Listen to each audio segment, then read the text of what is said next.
Continuando con el módulo 2, en el módulo pasado habíamos hablado de lo que eran la introducción o definición a inteligencia y análisis de fuentes abiertas.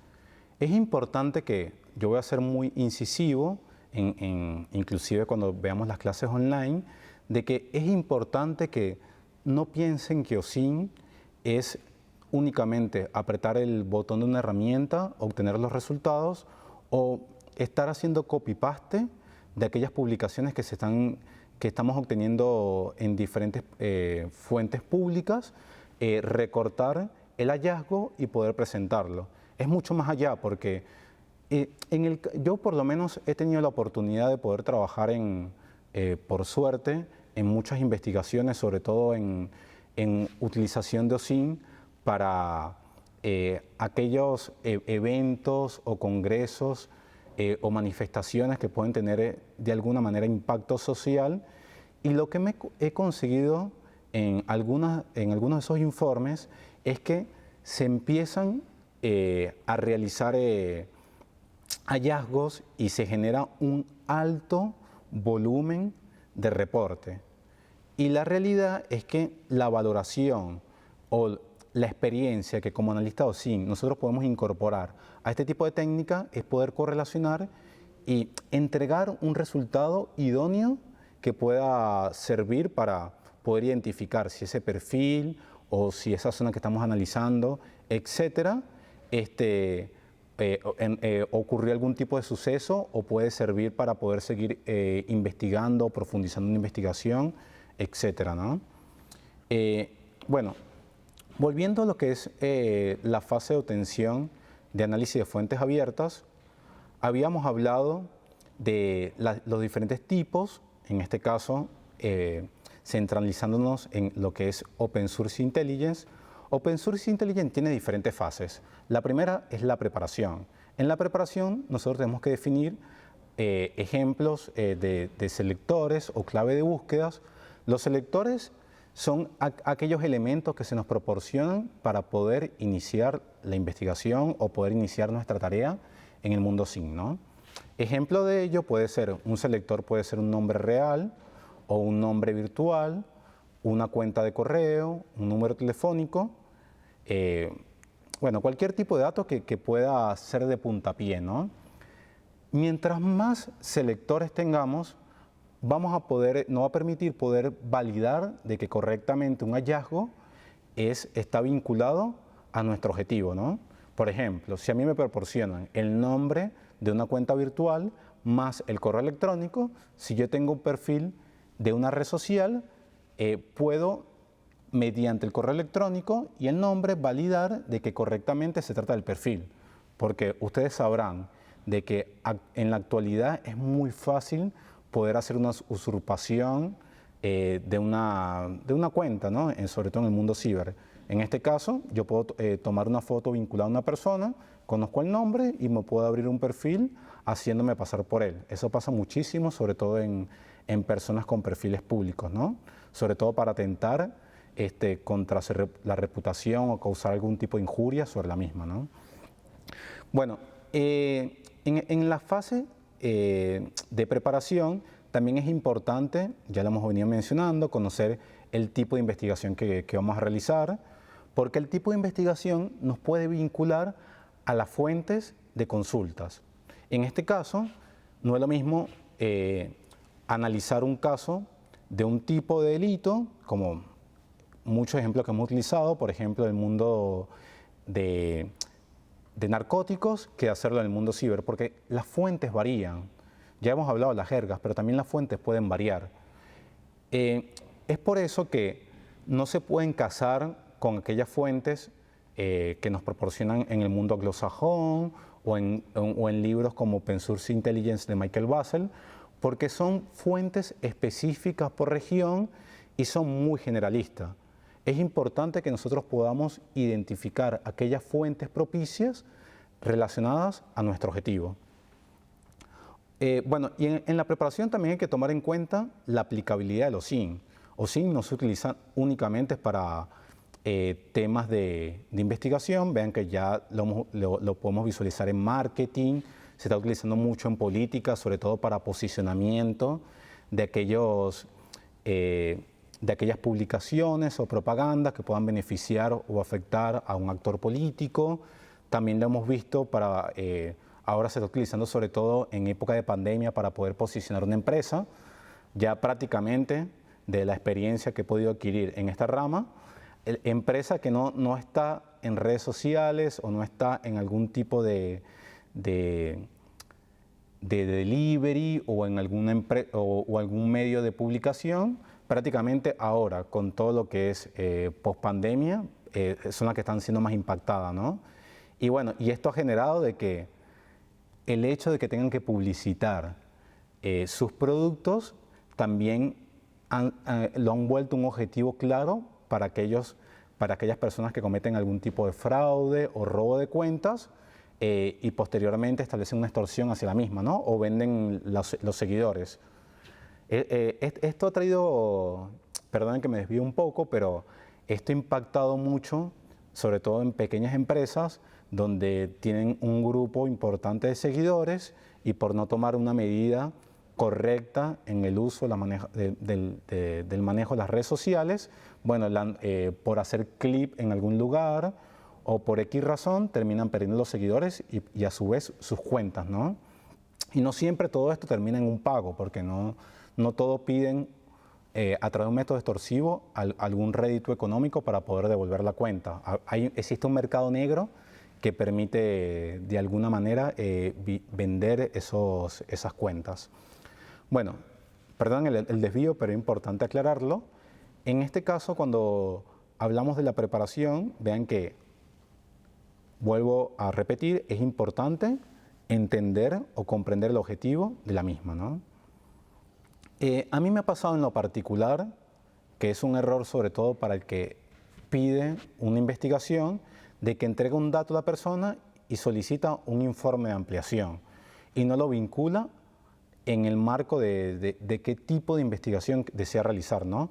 Por ejemplo, envían la foto de un DNI y solicita que se haga un informe vinculado a la persona o, como ya mencioné, por lo menos que solicitan un informe de ampliación. La realidad es que cuando son investigaciones de este tipo, que son muy caja negras, muy a ciegas, lo que va a generar es que el analista de OSINT tenga que hacer una investigación, pero prácticamente sobre aquellas fuentes que son más utilizadas por las personas en general, ¿no? Redes sociales, las más típicas como Facebook, Instagram o Twitter, o aquellos sitios de gubernamentales o a través de los motores de búsqueda tradicionales, ¿no? Pero si el solicitante indicara cuál es el tipo de investigación que se desea, cuál es el esperable, es más fácil poder buscar aquellas fuentes propicias para poder obtener más información, ¿no? Bueno, en la preparación también entra un tema bastante importante, que es cómo el analista asegura su seguridad, anonimato y privacidad. Una vez a mí en una clase me preguntaron si esto es legal, si lo que estamos haciendo es legal, ¿por qué yo tengo que ocultar mi privacidad? Como si estuviese cometiendo algún tipo de delito para poder llegar a esos datos, ¿no? La realidad es que el analista OSINT protege los datos para que la persona que de alguna manera está siendo perfilada, llamemos persona, empresa o cuenta digital, no pueda identificar que alguien está accediendo a sus cuentas, que alguien está visualizando un dato específico y posteriormente dé de baja a esa información, ¿no? Ustedes sabrán de que las redes sociales y la información que se publica en Internet es volátil. Cualquiera puede publicar una información y como la publica puede darle de baja. Y en este caso, si se siente monitoreado, puede darle de baja esa publicación. Por eso es que los analistas tratamos de que no queden huellas, o por lo menos que sean lo mínimo, y que esas huellas no vinculen a una empresa privada que se dedique a este tipo de actividad o a un organismo de fuerza de ley. Entonces, por eso es importante que de alguna manera se proteja el anonimato, privacidad y seguridad de cada analista. Por otro lado, yo no sé si en algún momento sintieron la curiosidad de validar qué rastro o huella deja su navegador, pero prácticamente en el navegador, cuando nosotros accedemos a un sitio específico, deja muchísima información. Desde qué navegador estamos utilizando, en muchas ocasiones qué sistema operativo tiene nuestro equipo, llámese tablet, computador, teléfono. También en algunas ocasiones se puede dejar georreferencia, porque depende del aplicativo, nosotros podemos habilitar la georreferencia o no. Cada vez, vean que sobre todo cuando hablamos de aplicaciones mobile, esas aplicaciones nos solicitan más permiso para poder funcionar en nuestro teléfono. Y esto para el analista OSINT también puede ser una manera de poder compartir sus datos a aquella cuenta o empresa que de alguna manera está perfilando. Por eso es importante que se utilicen mecanismos de seguridad para que no se proporcione algún tipo de dato vinculado al computador o al teléfono que está utilizando la persona, ¿no? Ejemplo concreto. Seguramente esto es una aplicación que ya es muy conocida, que se llama Truecaller. Truecaller es una aplicación que permite identificar en la base de la misma, desde un número telefónico, quién puede ser la persona que está detrás de ese número, ¿no? En sus inicios fue utilizada más para temas de spam, para evitar que ciertas compañías se comunicaran conmigo y yo de alguna manera, conmigo o con cualquier persona, ¿no? Y nosotros pudiésemos banear esa comunicación. Pero bueno, con la utilización de este tipo de técnicas, muchas personas lo empezaron a ampliar para cuando tenían un número telefónico, por ejemplo, que estaban recibiendo llamadas de manera extorsivas, para poder conocer quién es la identidad de esa persona que estaba detrás del mismo, ¿no? Pero bueno, Truecaller en específico nos permite obtener esos datos, es verdad, pero a su vez, si no conocemos cómo funciona la herramienta se retroalimenta de la base de contacto de nuestro teléfono. Entonces, nosotros no solo estamos obteniendo el dato de interés, sino a su vez estamos proporcionando un montón de datos a la aplicación. Entonces, por eso es importante para cada analista o persona que quiera comenzar en este mundo entender cómo funcionan las aplicaciones. Eso es igual también como aquellas extensiones o add-ons que se integran en las diferentes redes sociales. No sé, yo al principio lo veía mucho con YouTube, donde decían, me voy a instalar esta extensión en mi navegador que me permite descargarme cualquier video de YouTube. Excelente. Pero ¿sabemos cómo funciona esa aplicación?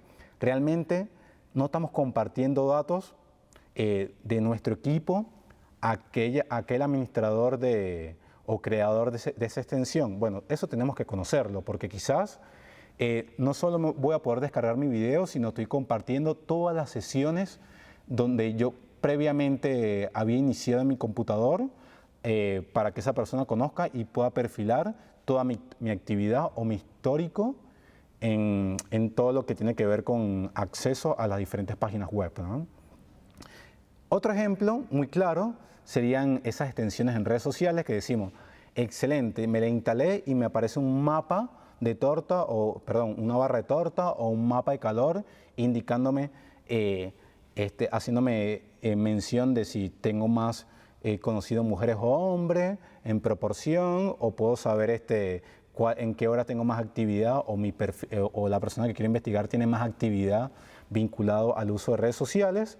Bueno, excelente para el uso de la herramienta, pero quizás cuando yo accedo a esa extensión, también estoy permitiendo de que se conozca todos los contactos que yo tengo en mi perfil, que puedan visualizar y escribir sobre mi posteo. Bueno, de eso hay que tener mucho cuidado. Otro elemento a tomar en cuenta en materia de privacidad y anonimato es cómo yo aseguro los datos dentro de mi equipo. Es decir, con qué antivirus voy a poder trabajar, si tengo que tener algún tipo de protección en el navegador o no, si tengo que tener bloqueos de trazabilidad, porque vean que hay cosas que dan miedo, pero tienen un sentido informático, tecnológico, de que cuando, no sé, por ejemplo, accedemos a una página de noticia y antes habíamos accedido a una publicación de un viaje, vean que ya directamente la página de noticias nos empieza a aparecer notificaciones o publicidad o ofertas vinculadas a publicaciones similares, ¿no? Bueno, esto tiene un sentido porque en realidad nuestro navegador, si de alguna manera no lo protegemos, toda esa actividad la estamos compartiendo en aquellos sitios que son de interés, ¿no? O que le interesa esa información para poder generar trazabilidad de nuestros históricos. Bueno, y por último también tenemos que nosotros poder proteger de aquella dirección IP las cuales estamos utilizando para poder acceder a esos datos. En este caso, hay muchos mecanismos que nos permiten proteger la dirección IP. Quizás el más utilizado y el más conocido son las llamadas VPN, Virtual Private Network, que son, no es más ni menos, es un mecanismo que nos permite establecer un salto mínimamente, que un salto puede ser en el mismo país o en otro país diferente, y ese salto, ese servidor que de alguna manera me está permitiendo pivotear la comunicación, es el que va a dejar la huella en el sitio al cual yo quiero acceder. Un ejemplo de ello, había o todavía existe, hay un grupo anarquista vinculado a la elaboración de bombas caseras, muy famoso, no voy a decir el nombre porque todavía sigue con bastante actividad, que tenía su manifiesto. Vean que cuando hablamos de manifiesto nos trasladamos, para lo que le gusta un poco Netflix, a las series de Una Bomber o Mindhunter. Bueno, el manifiesto de este grupo anarquista con elaboración de bombas caseras estaba establecido de que ellos estaban en contra del uso de la tecnología. Ellos indicaban de que cada vez el ser humano está más dependiente del uso de la tecnología y por tanto ellos querían de alguna manera volver a lo que era la era primitiva de la sociedad, ¿no? Y por ello muchos de los atentados que elaboraba o impactaban este grupo anarquista eran en contra sobre todo de universidades tecnológicas. Un ejemplo en Argentina fue la UTN y si mal no me equivoco, la UBA. Bueno, en este caso, por más que este grupo estuviese en contra de la tecnología, era un grupo que utilizaba la tecnología a su favor, sobre todo para identificar cuando un grupo policial o un grupo investigativo quería poder monitorearlos. Bueno, se dio la casualidad de que ellos pudieron identificar un IP de la policía italiana y cada vez que, a sabiendas de que estaban siendo monitoreados, que estaban siendo investigados, cada vez que ellos veían IP que de alguna manera estaban relacionadas a proveedores de servicios con datos relacionados a dueños o responsables vinculados a policía, le devolvían un sitio completamente diferente. O sea, como que tenían un sitio para aquellas personas que creían que podían ser reclutados y otros como para organismos de inteligencia, monitoreo, ciberpatrullaje, etc., ¿no? Bueno, si el investigador de alguna manera no cuida su origen, pueden pasar este tipo de cosas o pueden pasar cosas más peligrosas como que puedan identificar el lugar de donde está realizando la investigación. Por eso es importante la protección de la misma, ¿no? Bueno, ya para cerrar, otro elemento que tienen que tomar en cuenta es la georreferencia. Sobre todo porque ahora con el tema de posicionamiento en motores de búsquedas pueden aparecer publicaciones vinculadas no solamente al país, sino también a ciertas provincias.